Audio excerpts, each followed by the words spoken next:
You are watching Platinum Northwest TV News. Good evening and thank you so much for tuning in. I'm Philadelphia Mangoeng. Let's take a look now at the leading top stories.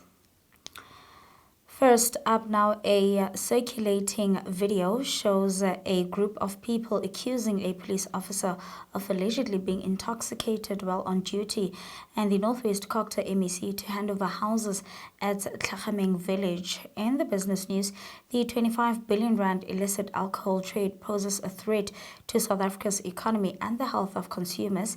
And in the sports news, Banyana Banyana opened the WAFCON title defense with a thrilling win.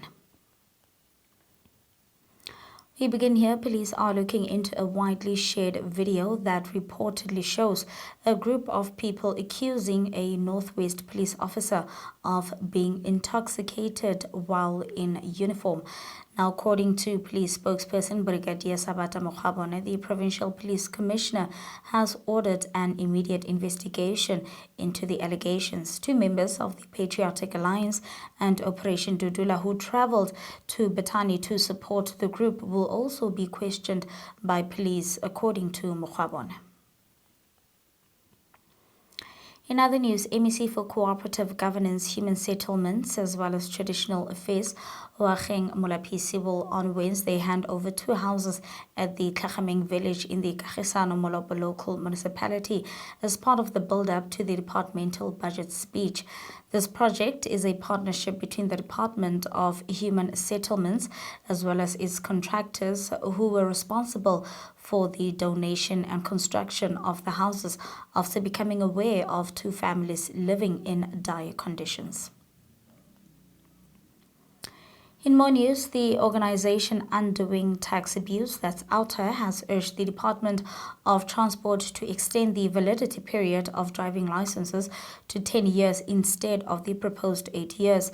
This comes after the department confirmed plans to extend the validity period from 5 years to 8 years to address the administrative backlogs caused by the frequent breakdown of the country's only driver's license card printer. The proposal is currently under review and is expected to be presented in Parliament in the final quarter of the financial year. OUTA CEO Indivanagh said that most countries around the world are at an average of 10 years, some 15, even 20, to just renew the card.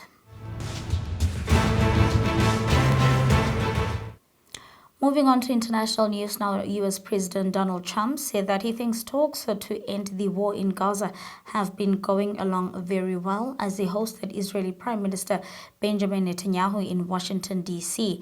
Trump also expressed confidence that Hamas was willing to end the 21-month-long conflict. The meeting came after the latest rounds of indirect ceasefire talks between Israel and Hamas in Qatar ended without a breakthrough, though negotiations were expected to continue this week. Both leaders were asked about the potential plans to relocate Palestinians, with Trump saying that he has cooperation from countries neighboring Israel. Netanyahu, meanwhile, said that he was working with the U.S. on finding countries that will give Palestinians a better future. The Palestinian presidency has previously rejected plans to relocate Palestinians, which it pointed out would violate international law. And with that, let's take a look now at the business news.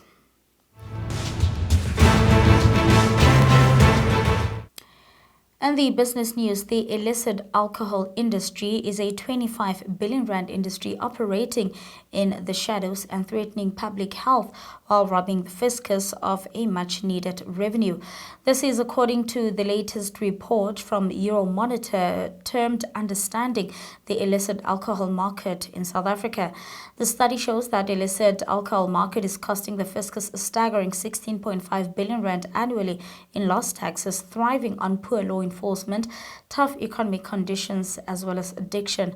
The study highlights the illicit alcohol now accounts for 18% of the total alcohol volume consumed in South Africa. This translates to roughly 1 in every 5 alcoholic beverage consumed being illicit. Dr. Shamal Ramesar of the Drinks Federation of South Africa says that chemicals found in tested samples can lead to death. And that's all from the business news. Your sports update follows next.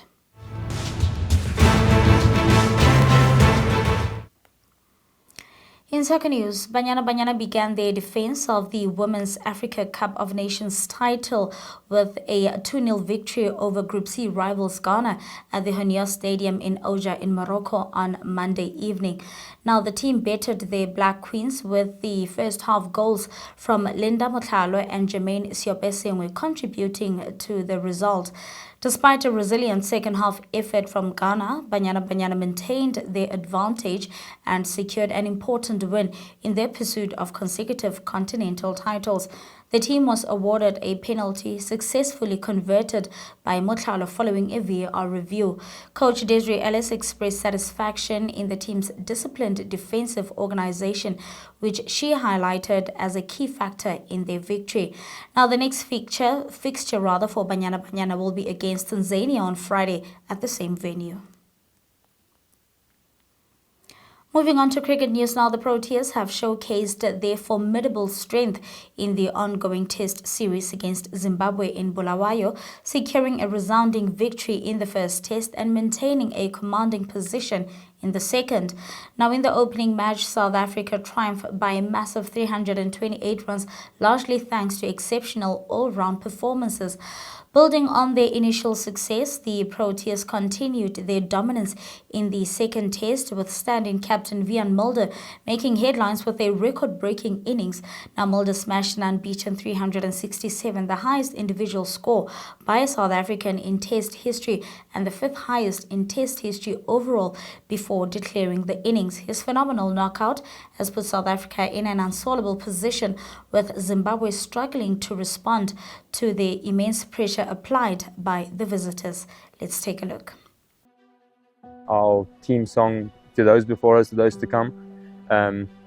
It's important that the main thing stays the main thing, which is winning a test match, and that the people that did all the hard work to inspire us and get us to where we are now stay legends. To be honest, I didn't once think about tempo or something I should go, like score at a certain rate or whatever. To be honest, I felt like with the new ball it was really difficult to bat. I thought Mazrubani and Shivanga bowled really, really well in that first set. So to be honest, I didn't look at the balls once. I just tried to get into my strongest position every ball. Like I've mentioned a couple times, I tried to get the song in my head just so that I don't think about what he's going to bowl or try to get too much nonsense in my head, really. So the rate that I went at was just a natural way of playing.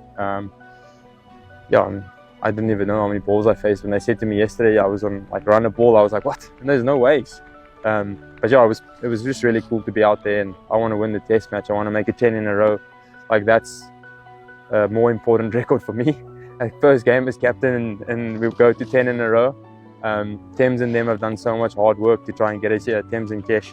So I'd really disappoint them if I didn't do that. So that was the only thing that was in the back of my head, is how can I make them proud. And I messaged Kesh last night.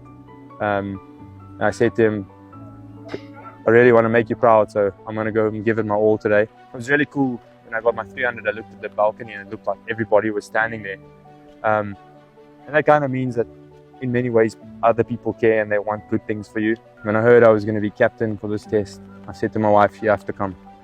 I said, Just, you have to get on the next plane and you have to be here. She's seen all the good as well. So she's walked this whole path with me, and to have my dad here, who's also gone through a really tough time and who's supported me through thick and thin in my career is truly special.